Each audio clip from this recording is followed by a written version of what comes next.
Hi friends, welcome to my channel. It's me Shobna. கொஞ்சம் பேசலாமா with me. So இது பார்த்தீங்கன்னா லாங் வீடியோ ஃப்ரைடே, அதாவது கார்த்திகை தீபம் அன்னைக்கு உள்ள லாங் வீடியோ. சஷ்வந்துக்கு இன்னைக்கு ஹாஃப் டே தான் ஸ்கூலு. ஸோ சஷ்வந்தை பிக்கப் பண்ணிவிட்டு வந்தேன். கொஞ்சம் வாழை இலையெல்லாம் நல்லா இருந்தது. ஸோ ஓகே அப்படின்னு சொல்லிட்டு அதெல்லாம் கொஞ்சம் கட் பண்ணி எடுத்துக்கிட்டாச்சு. ஸோ அப்பார்ட்மெண்ட்டில் மோஸ்ட்லி பார்த்தீங்கன்னா யாருமே எடுக்க மாட்டாங்க, அது காஞ்சி வீணாக தான் போகும். ஸோ யார் பார்க்குறோமோ அவங்க எடுத்துக்கலாம், அதனால நான் எடுத்துகிட்டு வந்தாச்சு. சார் வந்தோடனே இப்போல்லாம் நல்ல பிள்ளையாட்டம் அவரோட ஷூ அவரே கழட்டிட்டு போயிடுவார். ஹாஃப் டேங்கிறதுனால குஷி போல். ஸோ ரெஃப்ரெஷ் ஆகிட்டு அவனுக்கு லன்ச் கொடுத்துட்டேன். மார்னிங்கே எல்லாமே ப்ரிப்பேர் பண்ணி வச்சாச்சு. ஹஸ்பண்டுக்கு லன்ச் பேக் பண்ணணுங்கிறதுனால வெள்ளிக்கிழமை அப்படிங்கிறதுனால சாம்பார் தான். சாம்பார் வச்சு பொரியல் பண்ணி அப்பளம் வத்தல் வச்சு முடிச்சாச்சு. இந்த டிவியை பார்த்துட்டு தான் சார் சாப்பிடுவார். இது உங்களுக்கு ஞாபகம் இருக்கான்னு தெரியல, ஹைடி நம்மலாம் சின்ன பிள்ளைங்க இருக்கும்போது நம்மளாம் அதை பார்த்துட்ருப்போம். அது இன்னமும் போட்டுட்ருக்காங்க. அதை உட்காந்து அவன் பார்த்துட்டு இருந்தான். ஸோ சஷ்வந்த் சாப்பிட்டு முடித்தோன்னே நான் சாப்பிட்டேன். ஸோ எப்போவுமே இந்த வாழை இலையில் சாப்பிட்ற ஒரு டேஸ்ட்டே செம்ம டேஸ்ட் இல்லையா? சின்ன இலையாக இருந்தால் கூட எனக்கு போதும். பட் அதில் சாப்பிடும்போது ஒரு மாதிரி நல்லா, அது சுட சுட அப்பளம் பொரியல் இதெல்லாம் வச்சு சாப்பிடும்போது ஒரு மாதிரி பயங்கரமாக இருக்கும். கொஞ்சம் எக்ஸ்ட்ராவாக ஒரு அரைக்கரண்டி சாப்பிட்ற மாதிரி எனக்கு ஃபீல் ஆகும். ஸோ ரிலாக்ஸாக இன்றைக்கி டிவி பார்த்துட்டு நானுமே லஞ்சு சாப்பிட்டு முடிச்சாச்சு. லன்ச் முடிச்சுட்டு பார்த்திங்கன்னா ஈவினிங் கோலம் போடலாம் அப்படின்னு சொல்லிட்டு பச்சரிசி மாவில் தான் கோலம் போடுவேன். பிகாஸ் எங்களுக்கு வெளியில் பார்த்திங்கன்னா டைல்ஸ் மாதிரி இருக்கும். ஸோ அதனால் நம்ம நார்மல் மாவில் கோலம் போட முடியாது, கோலம் மாவில். ஸோ இந்த மாதிரி மாவு மாதிரி பச்சரிசியை ஒரு 15 to 20 minutes ஊற வச்சுட்டு அதை நல்லா கொஞ்சம் ஒரு மாதிரி ரொம்பவும் தண்ணியாக இல்லாமல் ரொம்பவும் கெட்டியாக இல்லாமல் ஓரளவு கன்சிஸ்டன்சியில் அரைச்சி வச்சுட்டு அப்புறம் கொஞ்சம் ரிலாக்ஸ்லாம் பண்ணிவிட்டு அதுக்கப்புறம் ஒரு 4 o'clock அந்த மாதிரி கோலம் போட்டாச்சு. துணி வச்சு துணியில் எடுத்து போட்டாச்சு. எனக்கு எப்போவுமே நல்லா வர கோலம் பார்த்திங்கன்னா புள்ளி வைக்காமல் வர்றதுன்னா இந்த ஸ்டார் தான். ஸோ இது போட்டால் தான் பூ வைக்கிறதுக்கும் விளக்கு வைக்கிறதுக்கும் எனக்கு கொஞ்சம் காம்பேக்டாக இருக்கும். ஸோ அதனால் அதே போட்டாச்சு. எனக்கு கோலமாவில் போடும்போது எனக்கு நிறையா டிசைன்ஸ் போடுறதுக்கு வரும். பட் இந்த மாவு கோலம், மாக்கோலம்னு சொல்கிறாங்கல்ல, அந்த மாவு வச்சு துணி வச்சு போடும்போது கொஞ்சம் எனக்கு இந்த புள்ளி வச்சு போடுறது கொஞ்சம் சொதப்பிடும். ஸோ அதனால் நம்மளுக்கு தெரிஞ்சதே போட்டுடலான்னு போட்டாச்சு. போட்டு அது காயட்டும் அப்படின்னு சொல்லிட்டு அதுக்குள்ளே ஒரு ஸ்வீட் பண்ணிடலாம் அப்படின்ட்டு கோதுமை ரவை இருக்கு இல்லையா, அதை வச்சு கேசரி பண்ணலாம் அப்படின்னு.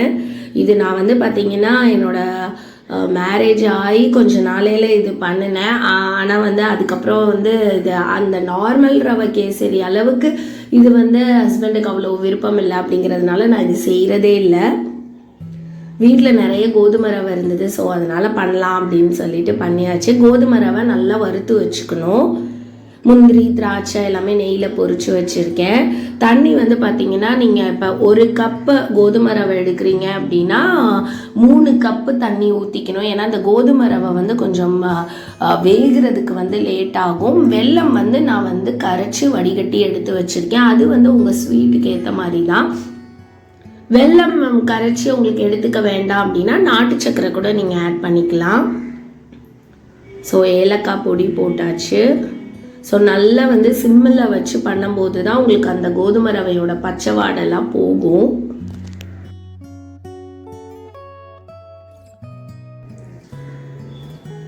ஹை ஃப்ளேமில் வச்சிங்க அப்படின்னா சீக்கிரமாக இறுகிக்கும். ஆனால் அந்த பச்சை வாடை போகாது.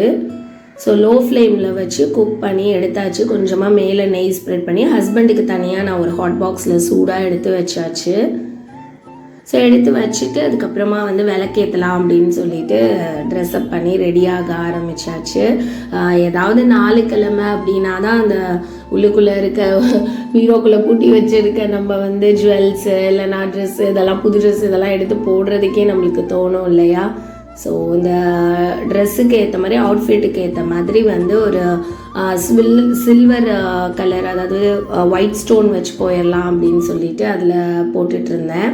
சஷ்வந்துக்கு ரொம்ப பிடிச்சிச்சு போல். ஏன்னா நல்ல ஸ்வீட்டாக இருந்தது. ரொம்ப என்ஜாய் பண்ணி அவர் ஒரு பக்கம் சாப்பிட்டுட்டு இருந்தார். ஸோ இயரிங் வந்து போட்டாச்சு. ஸோ இந்த வந்து பேங்கிள்ஸ் வந்து பார்த்திங்கன்னா இது வந்து நான் மீஷோவில் வாங்கியிருந்தேன். அமெரிக்கன் ஏடி டைமண்ட் பேங்கிள்ஸ் அப்படின்னு சொல்லிட்டு இது ஃப்ளிப்கார்ட், அமேசான் எல்லாத்துலேயுமே இந்த பேங்கிள்ஸ் இருக்குது. ரீசெண்டாக நிறைய வந்து இது கொஞ்சம் ட்ரெண்டாக இருக்குது அப்படிங்கிறதுனால மீஷோவில் வாங்கியிருந்தேன்.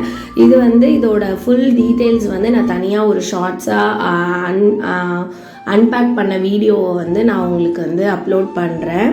ஸோ பேங்கிள்ஸ் ரொம்ப நல்லா இருந்தது, கைக்கு ஒன்று ஒன்று போட்டாலே நிறமாக இருந்தது. ஸோ நம்ம எல்லா அவுட்ஃபிட்டுக்குமே உங்களுக்கு கோல்டன் கலர் அந்த மாதிரி மேட்ச் ஆகாத போது இந்த மாதிரி ஒயிட் ஸ்டோன் இந்த மாதிரி ஜுவல்ஸ் போடும்போது நல்லாயிருக்கும் இல்லையா? ஸோ சாமி கும்பிட ஸ்டார்ட் பண்ணிட்டோம். ஃபஸ்ட்டு வந்து விளக்கேற்றி இங்கே சாமி படத்துக்கிட்ட கும்பிட்டுட்டு அதுக்கப்புறம் வந்து போய் வாசலில் விளக்கேற்றலாம் அப்படின்னு சொல்லிட்டு சூடம் பொருத்தி சாமி கும்பிட்டோம்.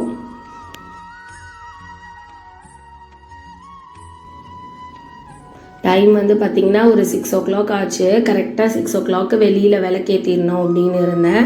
ஸோ கரெக்டான டைமுக்கு வந்து ஒர்க்கெல்லாம் முடிச்சுட்டு சாமியும் நாங்கள் கும்பிட்டுட்டோம். ஹஸ்பண்ட் வந்து இல்லை, ஹஸ்பண்ட் இருந்திருந்தா சேர்ந்து சாமி கும்பிட்ருப்போம். அவங்க வந்து ஆஃபீஸ் போயிட்டதுனால நானும் சஷ்வந்த் மட்டும்தான். ஸோ இந்த விளக்கு வந்து பார்த்திங்கன்னா நான் சஷ்வந்தை ஸ்கூல்லேருந்து பிக்கப் பண்ணிட்டு வரும்போது ஒரு கடையில் விற்றுட்டு இருந்தாங்க. கீழே வந்து ஸ்டாண்டு வச்சு இருந்தது. ஸோ டிஃப்ரெண்ட்டாக இருந்தது, பார்க்குறதுக்கு நல்லா இருந்தது. நாங்கள் வந்து சின்ன பிள்ளையாக இருக்கும் போதெல்லாம் வந்து கார்த்திகை தீபம் இது பண்ணும்போது வருஷம் வந்து அம்மாட்ட போய் காசு வாங்கிட்டு போயிட்டு நான் வந்து பக்கத்தில் எங்களுக்கு மார்க்கெட் இருக்கும், நானும் தங்கச்சியும் போயிட்டு வாங்கிட்டு வருவோம். கலர் கலராக விளக்கெல்லாம் இருக்கும். ஸோ எல்லா வருஷமும் ஒவ்வொரு வருஷமும் ஏதாவது ஒரு 2 விளக்கு 3 விளக்காவது புதுசாக வாங்கிடுவோம்.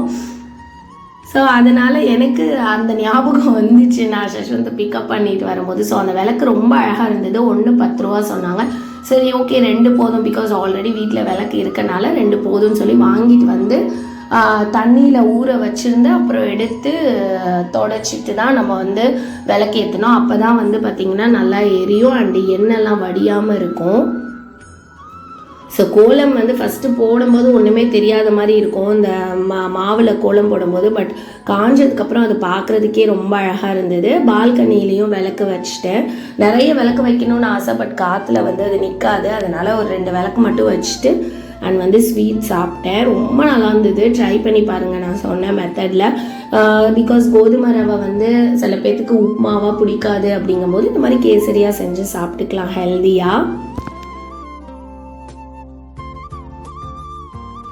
டின்னருக்கு வந்து பார்த்திங்கன்னா சப்பாத்தி தான். ஈவினிங்கே மாவு பிசைஞ்சு வச்சுட்டேன். சைட் டிஷ்ஷாக வந்து தக்காளி குருமா பண்ணியிருந்தேன். ஆல்ரெடி நம்ம சேனலில் நான் போஸ்ட் பண்ணியிருந்தேன் இப்போ ரீசெண்டாக இட்லிக்கு பண்ணது. ஸோ ஹஸ்பண்ட் வந்து இது சப்பாத்திக்கும் பிடிக்கும் எனக்கு அப்படிங்கவும் நான் அன்றைக்கும் அதே பண்ணியாச்சு. ஸோ தேய்ச்சி போட்டுட்டு இருந்தேன். பட் ஒரு டைமுக்கு மேலே எனக்கு ரொம்ப டயர்ட் ஆயிடுச்சு. அதனால் ஹஸ்பண்டும் ஆஃபீஸ்லேருந்து வந்துட்டாங்க.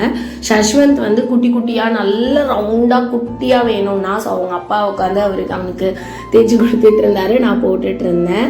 ஸோ சஷ்வந்த் சாப்பிட்டாச்சு, நானும் ஹஸ்பண்டும் உட்காந்து சாப்பிட ஆரம்பிச்சிட்டோம்.